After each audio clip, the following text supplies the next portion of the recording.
नबी की यहाँ किसी ने ऐसा किया नहीं है, लेकिन मैं जनरल बात कर रहा हूँ। अरे मेरे यार का जिक्र दुश्मन भी करे तो मुझे झूमना चाहिए। अरे मेरा दुश्मन है लेकिन मेरे यार का जिक्र तो कर रहा है, मेरे महबूब का तो जिक्र कर रहा है। मेरे भाई दिल साफ करके देखो। एक बात बताऊं, ये जो हार्ट अटैक की बीमारियां हैं, यानी आप लोग कभी कभी ना बहुत गलत मतलब लेते हो। हर हार्ट अटैक का मरीज जो वो गंदे दिन वाला नहीं होता, लेकिन मैं आपको बता रहा हूं, हमेशा हुक्म अक्सरियत पे लगता है, चंद लोग उससे बाहर होते हैं, खारिज होते हैं। हाँ, ये जो हार्ट अटैक की बीमारियां जरा चेक करो तो कितने साल से, क्या 100 साल पहले 200 साल पहले लोगों को इतने अटैक आते थे क्या? वजह, वो लोग अनपढ़ थे, जाहिल थे, दीन धर्म की बहुत मालूमात नहीं थी, मगर वो साफ दिल लोग थे। अपने पुराने बुड्ढों को, दादा परदादाओं को उठा करके उनकी जिंदगी देखो, वो साफ दिल लोग, वो किसी का बुरा नहीं चाहते थे। हमसे इल्म उनके पास कम रहा हो, अगरचे उनके पास इल्म, लेकिन उनके दिल साफ, उनकी तरबियत सही थी। आज हमारे पास इल्म है, नमाजें हैं, वज़ाइफ खूब कर रहे हैं, वज़ाइफ की कोई बरकत नहीं मिल रही। क्यों? क्योंकि दिल साफ है। पहले दिल साफ होना चाहिए। और दिल में बुग़्ज़ और कीना रखने से हम किसी को नुकसान नहीं पहुंचा सकते, हम अपने आप को नुकसान। यानी ये जो दिल की बीमारी ना, हार्ट अटैक हमको हो रहा है, या और भी बीमारियां हमको हो रही है, ब्लड प्रेशर हो रहा है, इसमें कहीं ना कहीं हम लोगों का बुरा सोचते हैं, हम लोगों के लिए बुग़्ज़ कीना रखते हैं, इसलिए ये सब बीमारियां हैं। अगर आप अपना दिल साफ रखो सबके लिए, आपको कोई बीमारी नहीं लगेगी इंशाल्लाह। ये सब बीमारियां, ये जो सब बीमारियां हैं, ये कहीं ना कहीं दिल में बुग़्ज़ और कीने की वजह से है। क्योंकि हम देखिए, हमारे दिल में किसी के लिए बुग़्ज़ और कीना है तो हम उसी के बारे में सोचते रहते हैं। और डॉक्टरों से पूछो, जो माहिर डॉक्टर है, वो कहते हैं सोचने से बड़ी कोई बीमारी हो ही नहीं सकती। सारी बीमारियों की वजह ये सोचना है। जब आप दूसरों के बारे में सोचना ही छोड़ दोगे भाई, जब आपके दिलो दिमाग में कोई रहेगा ही नहीं, मेरा कोई दुश्मनी नहीं है, जब कोई दुश्मनी नहीं है तो मैं उसके बारे में नेगेटिव नहीं सोचूंगा। अगर सब मेरे महबूब है तो मैं उसके बारे में पॉजिटिव सोचूंगा, मुस्बत सोचूंगा। तो जब मुस्बत सोचूंगा तो मेरी सेहत पे कोई मनफी असर, नेगेटिव असर नहीं पड़ेगा। तो अच्छे और खुश रहने का सबसे बड़ा नुस्खा ये है कि आप अपने दिलो दिमाग से सबकी दुश्मनी निकाल दो। कोई आपका दुश्मन नहीं है। अब आप सोचेंगे भाई मैंने तो निकाल दिया, लोग मेरे बारे में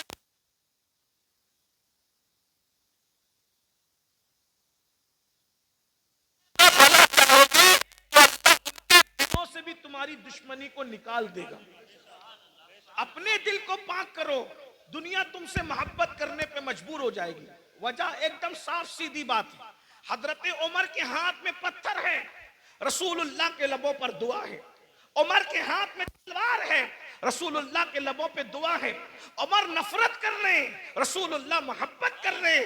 आपने देखा तलवार लाने वाला जो कत्ल करने चला था वो हार गया, और दुआएं करने वाला, मोहब्बत करने वाला जीत गया। तलवार लाने वाला गुलाम बन गया, दुआ करने वाले को आका मानने पे मजबूर हो। सुभान अल्लाह। नारे तकबीर, नारे रिसालत, उलमाए अहले सुन्नत, हजरत सैयद अमीनुल कादरी साहब क़िबला, नारे तकबीर, नारे रिसालत। जब भी नफरतों की और मोहब्बतों की जंग होती है, नफरतें हार जाती है, मोहब्बतें जीत जाती है। कोई हमें गाली दे, हम न दे। खाने से पहले नमक चखना सुन्नत है, पगड़ी मामा बांधना सुन्नत है, तो गाली सुनकर दुआ देना ये भी तो सुन्नत है। इस सुन्नत पर हम कब लोग ये बुज़दिली है। मैं एक बात बताऊं, लोग ये बुज़दिल, मैंने कहा अल्लाह को राजी करने के लिए बुज़दिल बनना अच्छा है। हमें वो बहादुरी नहीं चाहिए जो अल्लाह को नाराज करके मिले। ठीक है, कोई बुज़दिल कहता है तो कहता रहे। एक बात याद रखना, अगर गाली सुनकर तुमने सब्र कर लिया तो बदला अल्लाह लेगा। हाँ, मैं सजा दूंगा अपनी ताकत के मुताबिक, अल्लाह सजा देगा अपनी शान के मुताबिक। ये बात याद रखना। आप क्या समझते हो, अल्लाह अल्लाह है। वो मुसलमान बनो जो रसूलुल्लाह बनाने आए थे।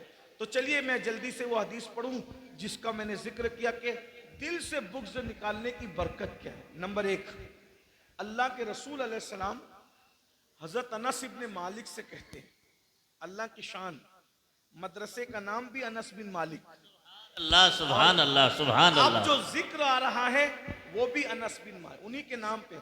ये अनस बिन मालिक कौन है? ये वो खुशनसीब हस्ती है जिनको बचपने से रसूलुल्लाह की सोहबत नसीब हो गई थी। सुभान अल्लाह सुभान अल्लाह। नन्हे से माशा बच्चे थे, नन्हे से बच्चे थे, बाप का इंतकाल हो गया, माँ ने जब दूसरा निकाह कर लिया तो इनको रसूलुल्लाह की खिदमत में रखा और ये बचपने से हुजूर की खिदमत, हुजूर के खादिम थे ये अनस इब्न मालिक। हमें तो अपने बुजुर्गों के बारे में भी कुछ पता नहीं, कुछ नहीं मालूम है। हमने चंद लोगों को इतना अपने वजूद पे सवार कर लिया है कि हम उनके अलावा दूसरों से कुछ तारुफ करना ही नहीं चाहते। और किन लोगों को सवार किया है, थोड़ा बुरा नहीं मानना, सच्ची सच्ची बात यह है। हाँ, क्रिकेटर दिमाग पे सवार है, हीरो दिमाग पे सवार है, नचनिया दिमाग पे सवार है, और हम अपने बुजुर्गों से दूर हो गए, है ना। दौलत का भूत सवार है, गुनाहों का भूत सवार है। ये हस्तियां हैं जिनके नाम लेने से खुदा को प्यार आता है हम पे, जिनका जिक्र करने से खुदा की रहमतों का नुज़ूल होता है, जिनका नाम लेने की बरकत से हमारे गुनाह माफ होते हैं। ये हुजूर के सहाबा हैं।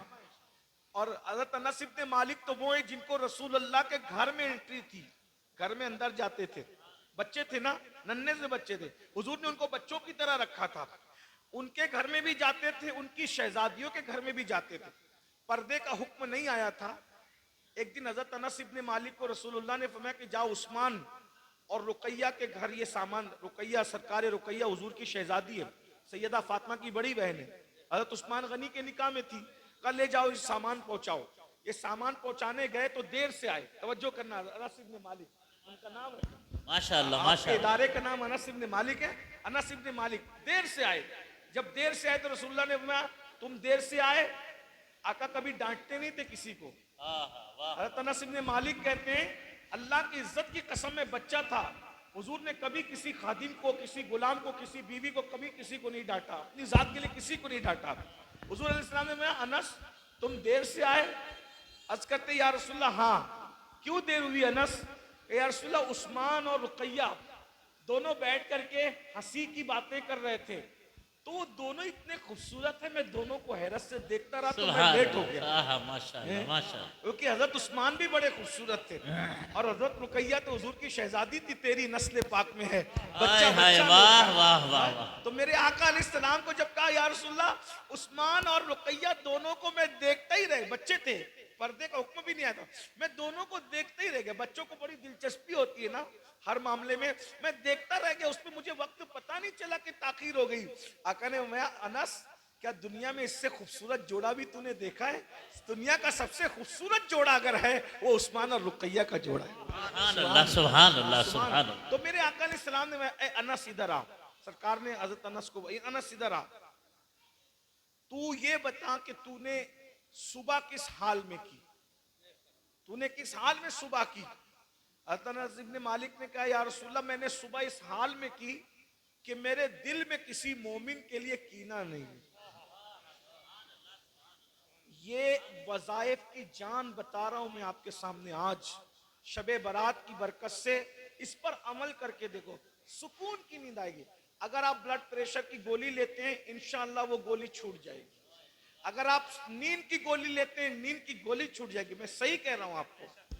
सारा बड़ा मसला ये कि हम सब बन गए, वो मोमिन नहीं बने जो हुजूर बनाने आए थे। वो मोमिन बन के देखिए, आपको रेत पे भी नींद आएगी, आपको धूप में भी नींद आएगी, आपको नरम गद्दों की जरूरत नहीं पड़ेगी। मसला ये है खाते अपनी कमाई का है तो में दूसरों की लगे रहते हैं, खाते अपनी कमाई का है दूसरों के टेंशन पालते रहते हैं। ये सब दिल से निकालो, दिल में अल्लाह को बसाओ, अल्लाह के रसूल को बसाओ, सबको बाहर करो। हजरत राबिया बसरी किसी ने पूछा राबिया, तवज्जो करना, राबिया तू अल्लाह की इतनी इबादत करती है, शैतान तुझे बहुत सताता होगा। राबिया ने हंस के कहा मुझे यार की यारी से फुर्सत नहीं मिलती, मैं दुश्मन के लिए टाइम कहां से लाऊं? मेरे पास टाइम ही नहीं, क्या बात है, वाह मेरे पास क्या बात। दुश्मनी करने के लिए टाइम ही नहीं है, क्योंकि मेरा यार इतना बड़ा है कि पूरा वक्त मुझे यार के जिक्र में गुजर जाता है, कम पड़ता है। अरे अल्लाह महबूब हमारा यार है, हम उनके गुलाम हैं। इतना अजीम यार अल्लाह ने अता फरमाया है, उनका जिक्र करते करते जिंदगियां खत्म हो जाएगी मगर उनके औसाफ का एक चैप्टर भी पूरा ना होगा। जिंदगियां खत्म होगी और कलम टूट के तेरे औसाफ का एक बाब भी पूरा ना हुआ।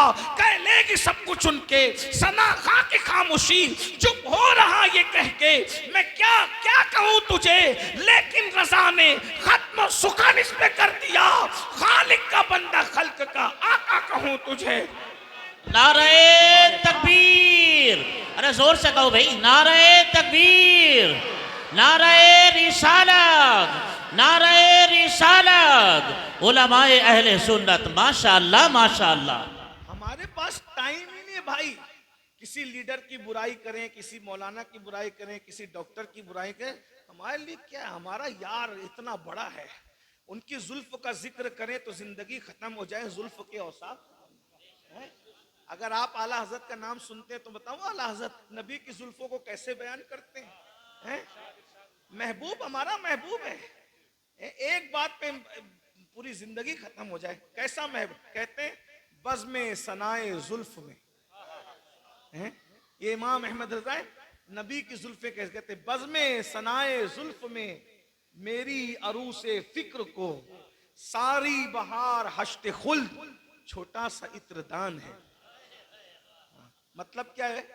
कहते हैं कि कोई जलसा हो, सुन ले, कोई जलसा हो और उसमें उन्वान हो नबी की जुल्फों की खुशबू।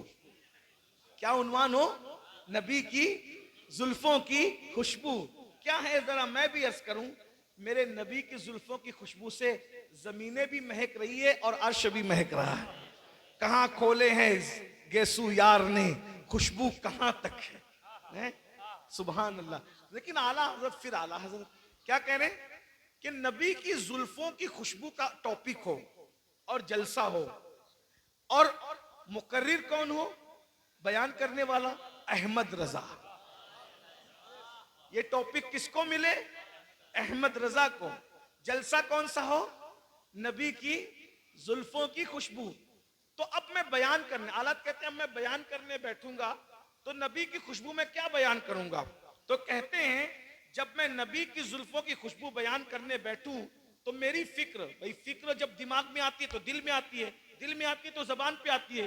तो कहते हैं कि वो उन्वान और टॉपिक की फिक्र जब मेरे दिमाग में आएगी तो जो उसकी फिक्र की जो मेरी दुल्हन है, दिमाग में जो फिक्र ख्यालात और तसव्वुरात की जो दुल्हन है, उसके सामने अब मैं कैसे बयान करूंगा नबी की जुल्फों की खुशबू को? तो मैं कहूंगा अरे मेरे नबी की जुल्फों की खुशबू कितनी ज्यादा है। तो कहा आठों जन्नत की खुशबू समेट लो। तवज्जो है? हाँ, आठों जन्नत की खुशबू को समेट लो और समेट कर नबी की जुल्फों के सामने रखो। तो नबी की जुल्फों के सामने आठों जन्नत की खुशबू क्या हैसियत रखती है? कहते हैं छोटी सी इत्र की डिबिया होती है, डिबिया, तो वो मेरे नबी की जुल्फों की खुशबू के सामने आठों जन्नतों की खुशबू एक इत्र की छोटी सी डिबिया के बराबर है। अब मुझे बताएं, जब जन्नत की आठों जन्नत की खुशबू इत्र की छोटी सी डिबिया के बराबर है, जब डिबिया की खुशबू का आलम यह है कि 500 साल से जो है वो जन्नत की खुशबू आती है, जब जन्नत की खुशबू जो छोटी सी डिबिया है नबी की जुल्फों की खुशबू के सामने, जब उस खुशबू का ये आलम है तो मुस्तफा जाने रहमत की खुशबुओं का आलम क्या हो? सुभान अल्लाह, सुभान अल्लाह। नबी की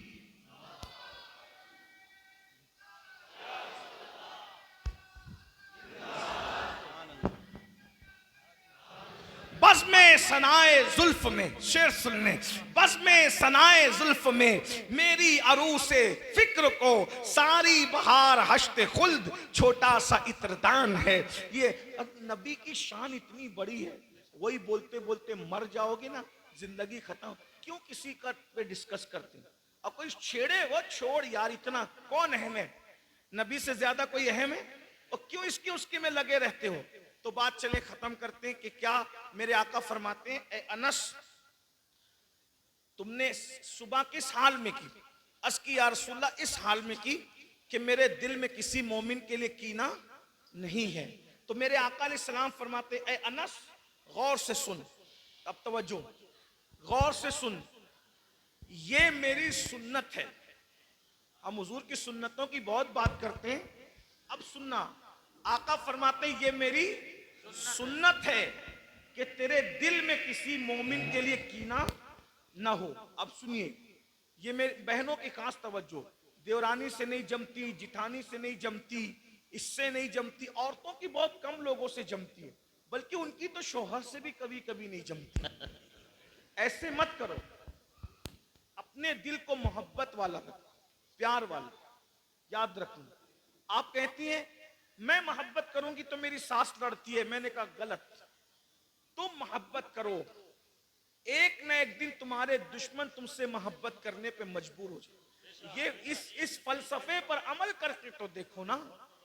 इस फलसफे, कांटे के मुकाबले में कभी कांटे मत बिछाओ, पूरी दुनिया कांटों से भर जाए। काटने की बात मत करो, जोड़ने की बात करो। बाबा फरीदुद्दीन गंज शकर के पास उनका कोई मुरीद कैंची लेकर आया, मुर्शिद ये तोहफा कबूल करे। बोले बेटा तुझे कैंची बनाना आती, सुई बनाना नहीं आती? हम सूफी लोग हैं, अल्लाह वाले लोग हैं, हमारे पास कैंची न लाया करो, सुई धागा लाया करो, क्योंकि कैंची एक को दो कर देती है और सुई धागा दो को एक कर देता है। हम एक को दो करने वाले नहीं हैं, दो को एक करने वाले हैं। नबी मिलाने आए थे और हम नफरतें बांटते हैं, भाई भाई में नफरत, बहन भाई में नफरत, ये सब अच्छी चीज नहीं, तुम्हारी बातें भी कबूल नहीं है। तो आका ने क्या फरमाया, ए अनस ये मेरी सुन्नत है कि किसी मोमिन के लिए तेरे दिल में कीना ना हो। अब क्या फरमाते हैं, अब आका, जो मेरी इस सुन्नत पर अमल करेगा, कितना बड़ा इनाम। आका फरमाते जो मेरी इस सुन्नत पर अमल करेगा, मैं हाथ पकड़कर जन्नत में उसको अपने साथ लेकर के जाऊंगा। सुभान अल्लाह, सुभान अल्लाह, माशाअल्लाह, माशाअल्लाह। अगर नबी के साथ जन्नत में जाना है, अपने सीने को कीने से पाक करने का तरीका, अगर दिल चाहे ना कि सैयद साहब की बुराई करने का, तो नफ्स को सजा दो। सैयद साहब, अल्लामा साहब, इमाम साहब, नफ्स को सजा दो, नहीं अब उनकी तारीफ शुरू कर दो, जा चलता रहे, कुचलता रहे हैं? दिल चाहे ना भाई से नफरत करने का, उसको गाली देने का, तो भाई को घर में दावत दे दो, बुलाओ, चला बैठ के खाते हैं। वो मुंह इधर उधर करे ना, इधर उधर मुंह करे, उसको बोले भाई तू मेरा भाई है, इधर आ, छोटा भी है ना तो मैं तुझे मन। रूठना हुजूर की आदत नहीं है, मनाना हुजूर की आदत। हाँ, रूठने का सबब तो तुम जानो, हम तो मसरूफ है मनाने में। तुम अल्लाह के बंदों को मना लो, अल्लाह तुमसे राजी हो जाए। याद रखिए, कोई भी रूठे, खुद से चले जाओ, बैठ के बात करो, नफरतें मत फैला, मोहब्बतें। तुम किसी के पास चल के जाओगे सुलह के लिए, अल्लाह की रहमतें तुम्हारे पास चल के आई। घमंड मत करो, मैं पठान का बेटा हूं, मैं मुगल का बेटा हूं, मैं इसका, कुछ नहीं यार, कुछ नहीं है। कब्र में हड्डियां भी, खान साहब की भी हड्डियां पिघल जाती है, मुगल साहब की भी हड्डियां पिघल जाती है, अंसारी साहब की भी हड्डियां पिघल जाती है, रंगरेज की भी हड्डियां। सिर्फ कब्र में महफूज वो रहता है जो अल्लाह को राजी करता है, माशाअल्लाह, किसी सुभान का अल्लाह। बेटा हो। वरना आप किसी के भी, ताजमहल में भी अगर कोई दफन है और खुदा को राजी न कर सका, हड्डियां पिघल जाएगी। और अगर कोई कचरे की कुंडी के पास दफन है और खुदा को राजी कर लिया है, तो उसके कफन को भी मिट्टी कभी खराब नहीं कर सकती। कफन पे एक जुमला दिल पे लिख ले, जिनके दिल साफ होते हैं उनके कफन पर भी कभी मिट्टी के धब्बे नहीं लगते। अगर चाहते हो कि कब्र में तुम्हारे कफन साफ रहे, तो दुनिया में अपने दिलों को साफ रखो। तुम दुनिया में अपने दिलों को साफ रखोगे, अल्लाह तुम्हारे कफन को भी मिट्टी से मैला होने से महफूज सुभान अल्लाह, जमीन सुभान मैली अल्लाह। नहीं होती, समन मैला नहीं होता, मोहम्मद के गुलामों का कफन मैला नहीं। सुभान अल्लाह, सुभान अल्लाह। नारे तकबीर, नारे रिसालत, उलमाए अहले सुन्नत, मसलके आला हजरत, जश्ने दस्तार बंदी। आका इरशाद फरमाते, जो किसी मोमिन के लिए दिल में कीना ना रखे, मैं उसको अपने साथ जन्नत पे ले जाऊंगा और वो मेरे साथ जन्नत पे रहेगा। हुजूर कहते मन हब्ब सुन्नती फक़द अहब्बनी व मन अहब्बनी काना माइया फिल जन्ना, कि जो इसने मेरी सुन्नत से मोहब्बत की वो जन्नत में मेरे साथ होगा। एक हदीस जो पढ़ने लगा तो वो पढ़ के बात पूरी करूं। हुजूर अलैहिस्सलाम की महफिल सजी है, आका अलैहिस्सलाम की महफिल सजी है, सब जन्नत में जाना चाहते हैं। मेरे आका अलैहिस्सलाम ने फरमाया, ऐ मेरे सहाबा, क्या तुम किसी जन्नती की जियारत करना चाहते हो? किसी जन्नती को देखना है? साहबा ने कहा जी या रसूलल्लाह देखना है। अब जन्नत में कौन जाएगा ये इल्मे गैब है कि नहीं भाई? बोलो भाई है कि नहीं इल्मे गैब? बोलो भाई है कि नहीं इल्मे गैब? है। अब आका फरमा रहे कि जन्नती की जियारत में तुम्हें करा दूं, इसका मतलब नबी इल्मे गैब। बोलो भाई इल्मे गैब। अरे जो जन्नत को जानता हो इससे बड़ा गैब क्या है? जन्नती को जानना तो अपनी जगह है, जो जन्नत को भी जानता हो, जन्नत की सैर कर चुका हो। अरे जो मालिक जन्नत को और खालिक जन्नत को देख चुका हो, और कोई गैब क्या तुमसे नेहा हो भला, जब ना खुदा ही छुपा तुम पे करोड़ों दुरूद। हुजूर अलैहिस्सलाम कहते किसी जन्नती को देखना है? जी या रसूलल्लाह। अब आका फरमाते एक शख्स आएंगे और यहां हमारी महफिल से गुजरेंगे, वही जन्नती है। सहाबा को इश्तियाक हुआ, तजस्सुस हुआ कि भाई हुजूर ने किसी को जन्नत की बशारत दी, अब देखना कि कौन आता है।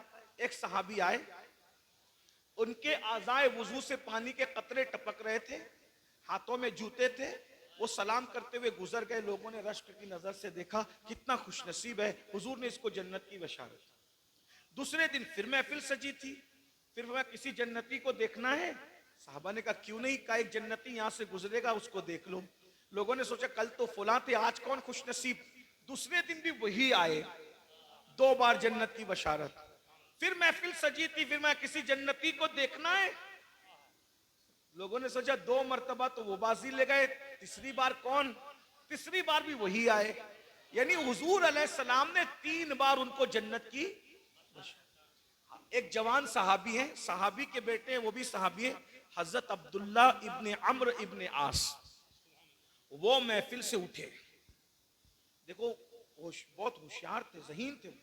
वो महफिल से उठकर उनके पीछे पीछे दौड़े, चचा चचा मैं आपका मेहमान बनना चाहता हूं, मुझे अपने घर ले चलोगे? चलो बेटा चलो, मेरे घर चलो। ले गए, 3 दिन उनके घर रहे हजरत अब्दुल्ला इब्ने अम्र इब्ने आस।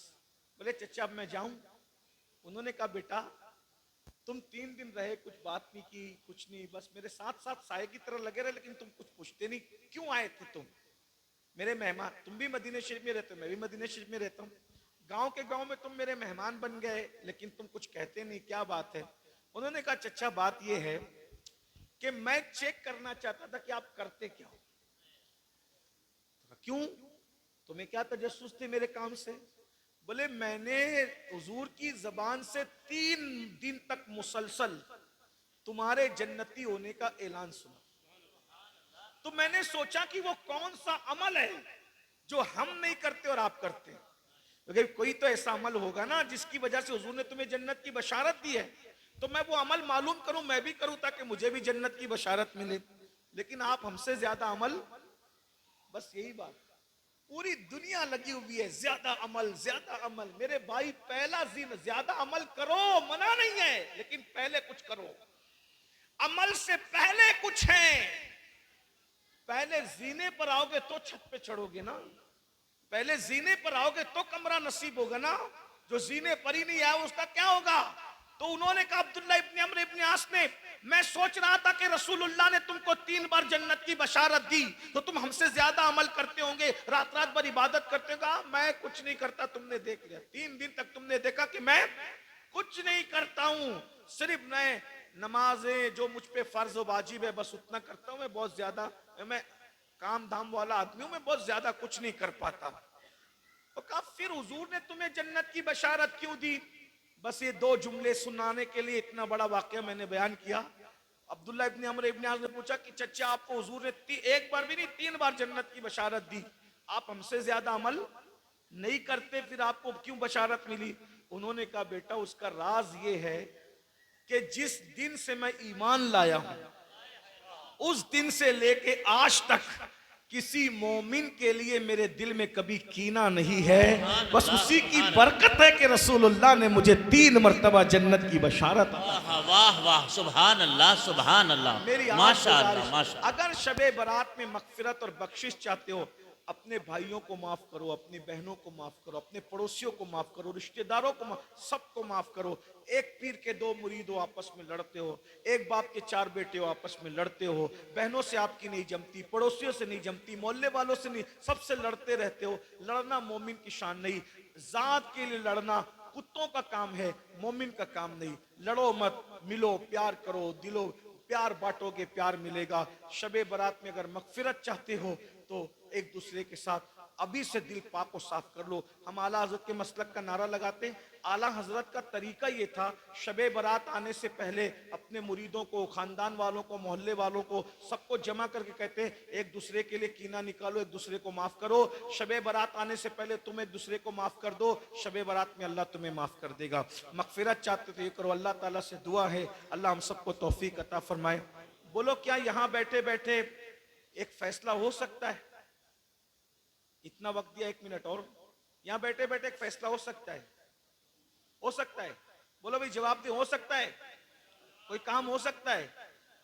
जोर जबरदस्ती नहीं है। देखिए, हमारा काम सिर्फ दीन को आप तक पहुंचाना है। डंडा उंडा मारकर जबरदस्ती आपको अमल करवाना हमारा काम। जब अंबिया को कहा गया वमा अलैना इल्ला, हमारी तरफ से पहुंचाना हमारा काम है। अंबिया का काम जब पहुंचाना था, हम तो उनके गुलाम हैं। हम कोई आप पर जबरदस्ती नहीं करते। लेकिन अगर मगफिरत चाहते हो तो क्या यहां आज एक काम हो सकता है कि यहां जितने बैठे हुए हैं, जिंदगी में जिसने भी आपको सताया, अगर वो मुसलमान है, मोमिन, जितने दुख दिया, गाली दी, तकलीफ दी, केस किया, बहुत दुख दिया, आप नजर नीची करो, आंखें बंद करो और गुंबदे खजरा का तसव्वुर करके कहो या रसूल अल्लाह, मैंने आपकी खातिर उसको माफ कर सकते हो? अगर कर सकते हो तो करो। और यहां से उठ के जाओ, उससे खुद मिलो कि यार मैं जलसे में गया था, एक फकीर सैयद आया था, उसने कहा कि अपने दिल दुखाने वालों को माफ कर दो तो अल्लाह तुम्हें माफ कर देगा। भाई मैं तुम्हें माफ कर चुका हूं, छोड़ यार, सब छोड़, चलो मिल के रहते हैं, प्यार से रहते हैं, अच्छे से रहते हैं। भाई अगर रूठा उसको मनाओ, सबको। और माँ बाप को तो पहले मनाओ। माँ बाप तो तुमसे अगर रूठे हुए हैं तो तुमने ही कुछ किया होगा। माँ बाप को मनाओ, उनको राजी करो। फिर देखो आपकी जिंदगी बहारों की तरह गुजरेगी, फूलों की तरह गुजरेगी। जिंदगी में आपको कोई कांटा भी नहीं। एक बात बताओ, तुम अपने दिल में से सबके लिए कीना निकाल दो, इंशाल्लाह तुम्हें कभी कांटा भी नहीं चुभेगा, तुम्हें कभी ठोकर भी नहीं। ये करके दे, बहुत बड़ा अमल है ये बहुत बड़ा अमल है। आप इस अमल की बरकत को जानिए। आप थोड़ा अमल करोगे दिल साफ करके, अल्लाह ताला आपको मकाम विलायत तक पहुंचाएगा, आपसे करामतों का ज़हूर होगा। आप किसी के सर पे हाथ रख दोगे ना, उसकी किस्मत बदल जाएगी।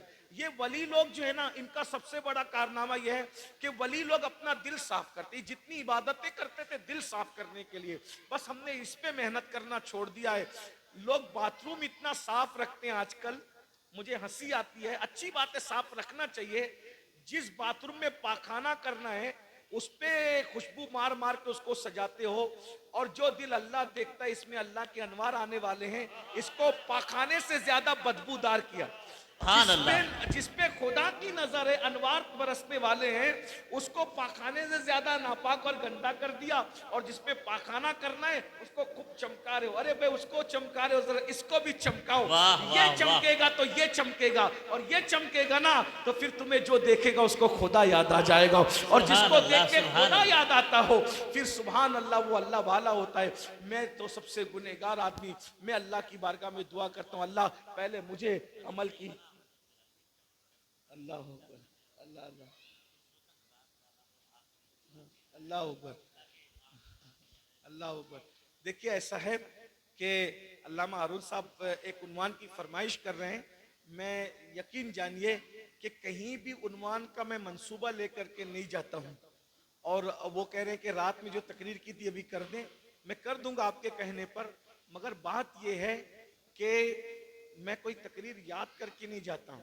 तो आप जो कहेंगे मैं उसको दोहरा तो दूंगा, लेकिन जो आपने कल सुना है मैं उसको लफ्ज बलफ्ज नहीं दोहरा पाऊंगा, क्योंकि मैंने कभी तकरीर याद नहीं की है। मेरा अल्लाह जानता है, कभी तकरीर याद कर नहीं की है। मैं पढ़ता रहता हूँ, मुताला करता रहता हूँ, और उसके बाद फिर जब बैठता हूँ बयान करने तो मेरे जहन में जो आता है मैं बोलता रहता हूँ। अगर अभी ये तकरीर मैंने आज की है, आप मुझे कहे रात में कर दें, मैं लफ्ज बलफ्ज इसको नहीं कर पाऊंगा। तो बहरहाल आपका हुक्म है, हाँ, तो मैं आपका हुक्म है तो मैं चंद जुमले 5 मिनट और बोल देता हूँ। तो ये जो दिल की सफाई का मैंने जिक्र किया, ये माँ बाप के हुकूक का जो जिक्र किया, शब बारात का जो जिक्र किया, अब ये सब हमें क्यों पता नहीं? भाई अगर बंदे को इल्म हो तो वो क्यों कीना रखेगा, क्यों बुग़्ज़ रखेगा, क्यों अदावत रखेगा? हमारे पास इल्म नहीं है, एजुकेशन नहीं है, और यही इल्म की इशाअत के लिए दारुल उलूम और मदरसे कायम किए जाते हैं। और ये मदरसे क्या है? अल्लाह के रसूल फरमाते हैं अल इल्म हयातुल इस्लाम व इमादुद्दीन, के इल्म इस्लाम की जिंदगी है और दीन का सुतून है। दीन जो कायम है और जिंदा है वो इल्म की वजह से, और इल्म जो जिंदा है वो उलमा और मदरसों की वजह से। तो अगर हम अपने दीन को जिंदा देखना चाहते हैं, मजहब को जिंदा देखना चाहते हैं, इल्म पे मेहनत करो, इल्म को प्रमोट करो। और जब हम इल्म को प्रमोट करेंगे और मजबूत करेंगे तो याद रखिए मदरसों को मजबूत करना जरूरी है। हजरत ने हुक्म दिया, तो मैं एक रिवायत पढ़ता हूं आपको, शायद आपने सुना हो कभी। कुरान की एक एक आयत की 70 हजार तफासीर है। अल्लाह, कुरान की एक आयत का एक माना बहुत माना है। जब गालिब और इकबाल के अशार के इतने माना है, मखलूक के कलाम में जब इतने माना है, तो खालिक के कलाम में कितने माना होंगे? बगैर किनारे का समुंदर है। बल्कि बुजुर्गों ने फरमाया कुरान का नुजूल बंद हुआ है, कुरान के मानी का नुजूल आज भी उलमा के दिल पे हो रहा है। जिनके दिल साफ हैं, हर दिन नया माना उनके दिल पे उतरता है, कुरान का नया माना उतरता है। तो कुरान मुकद्दस की एक आयत है, सूरह नबा की आखिरी आयत, व यक़ूलुल काफिर या लैतनी कुन्तु तुराबा। व यक़ूलुल काफिर या लैतनी कुन्तु तुराबा, कि क़यामत के दिन काफिर तमन्ना करेंगे अल्लाह का अजाब देखकर कि काश हम मट्टी हो जाएं। क्या तमन्ना करेंगे? काश हम मट्टी हो जाएं। तुराब का मतलब होता है मट्टी के। एक माना तो यह है, बिल्कुल वाज़े है, लेकिन हमारे मुर्शिद तारिकुस सल्तनत गौसुल आलम महबूब यज़दानी सैयदुना मखदूम अशरफ जहांगीर सिमनानी रदी अल्लाह ताला अन्हु अपने मलफूजात लताइफ अशरफी में इसका एक माना और बयान करते हैं। वो क्या बयान करते हैं सुनिए। कहते हैं कि तुराब नाम का एक काफिर था, तुराब नाम का एक काफिर था। जब कयामत के दिन उस काफिर को अल्लाह कहेगा तू जन्नत में जा, तुराब नाम के काफिर को अल्लाह कहेगा तू जन्नत में जा, तो उस दिन काफिर कहेंगे कि काश हम भी तुराब होते। भाई वो तुराब बनने की तमन्ना क्यों करेंगे? एक तो माना यह हुआ कि मट्टी हो जाए, लेकिन एक माना क्या है? मखदूम साहब फरमा, कोई मामूली आदमी नहीं मखदूम साहब, क्या कह रहे? काफिर तमन्ना करेंगे कि हम भी तुराब होते, क्योंकि तुराब भी तो काफिर था। तो तुराब को जब अल्लाह जन्नत में जाने का हुक्म देगा, तुराब जन्नत में जा, तो काफिर तुराब को कहेंगे ओ तुराब तू भी काफिर, हम भी काफिर, हम जहन्नम में जाए तू जन्नत में क्यों जाए? तो तुराब कहेगा मैं काफिर था, काफिर हूं नहीं। तो कहा तो पूरी जिंदगी काफिर रहा, अब तू क्यों काफिर नहीं है? तो तुराब कहेगा कि मैं एक रास्ते से जा रहा था, एक तालिब इल्म अपने कलम से लिख रहा था, तो तालिब इल्म का कलम जमीन पे गिरा, तो मैंने वो कलम उठाकर उस तालिब इल्म को दे दिया। एक तालिब इल्म को उसका गिरा हुआ कलम उठाकर दे दिया। बस इतना था कि तालिब इल्म को कलम देना था उठाकर, अल्लाह ने मरने से पहले पहले कलम उठाकर देने की बरकत से मुझे ईमान की दौलत अता फरमाई, और मरने के बाद अल्लाह मुझे जन्नत अता कर रहा है। तो लोग तमन्ना करेंगे काश हम भी तो तोराब होते, कम से कम किसी तालिब इल्म को कलम उठा के दे देते हाय, तो हाय, हमें वाह। भी ईमान मिल जाता और आखिरत में जन्नत मिल जाती। मुसलमानों बताओ, वाह, वाह, उसने वाह, अपनी वाह, जेब वाह। से खरीद कर नहीं दिया था, उसने अपने पास से नहीं दिया था, उसने अपनी कलम नहीं दिया था, अपनी मेहनत की कमाई नहीं दी थी, उसी तालिब इल्म का गिरा हुआ कलम उठा के दे दिया। जो तालिब इल्म की इतनी मदद कर दे कि गिरा हुआ कलम उठा करके दे दे तो उसको मरने से पहले ईमान मिलता है, मरने के बाद जन्नत मिलती है। जब काफिर को ये नेमत मिलती है तालिब इल्म की हाय, मदद हाय, से, वाह, वाह, अगर वाह, आप वाह। अपनी जेब से किसी आलिम को कलम दोगे, तालिब हाय, इल्म हाय, को वाह। कलम दोगे, किताबें दोगे, बयाजे दोगे, जिस मदरसे में अल्लाह का कुरान पढ़ाया जाता है वो मदरसों में चंदा दोगे, उसमें जो है अपने माँ बाप के इसाले सवाब के लिए मदद करोगे, जब तो आपको कलम उठाने पर ये इनाम मिलता है तो तुम्हें मदरसे चलाने पे क्या इनाम मिलेगा, कुरान पढ़ाने पे क्या इनाम मिलेगा, मदरसों को आबाद करने पे क्या इनाम मिलेगा। मेरे भाइयों, इसलिए उलमा की कद्र करो, उलमा की इज्जत करो, उलमा की ताजीम करो तो, और अपने बच्चों को भी आलिम हाफिज बनाओ। खास तौर पे मालदार लोगों से कह रहा हूँ, बिजनेसमैन लोगों से, अपने बच्चों को आलिम हाफिज बनाओ। वो लोग के मौलाना आलिम बनाएंगे तो मदरसा पढ़ाएगा, वो हाफिज बनाएंगे तो वो मस्जिद में इमामत करेगा। ये पागल जैसी बातें कैसे कर रहे हो भाई? किसने कह दिया कि हर आलिम को मदरसा पढ़ाना जरूरी है, जी जी। हर हाफिज को मस्जिद में इमामत करना जरूरी है? ऐसा नहीं हो सकता।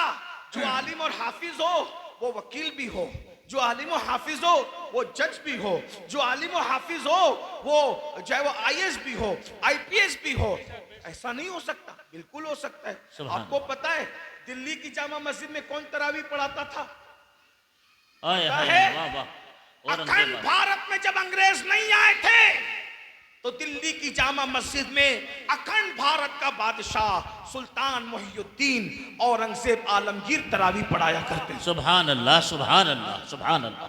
जब औरंगजेब तरावी पढ़ा सकते हैं दिल्ली की जामा मस्जिद में, तो क्या आपके गांव में वकील तरावी नहीं पढ़ा सकता, जज तरावी नहीं पढ़ा सकता, मोहल्ले का कारपोरेटर तरावी नहीं पढ़ा सकता? आप तो कहते हैं ये लोग तो तरावी का नजराना तय करते हैं। मैंने कहा जायज नहीं है, लेकिन क्यों ना तय करेंगे लोग?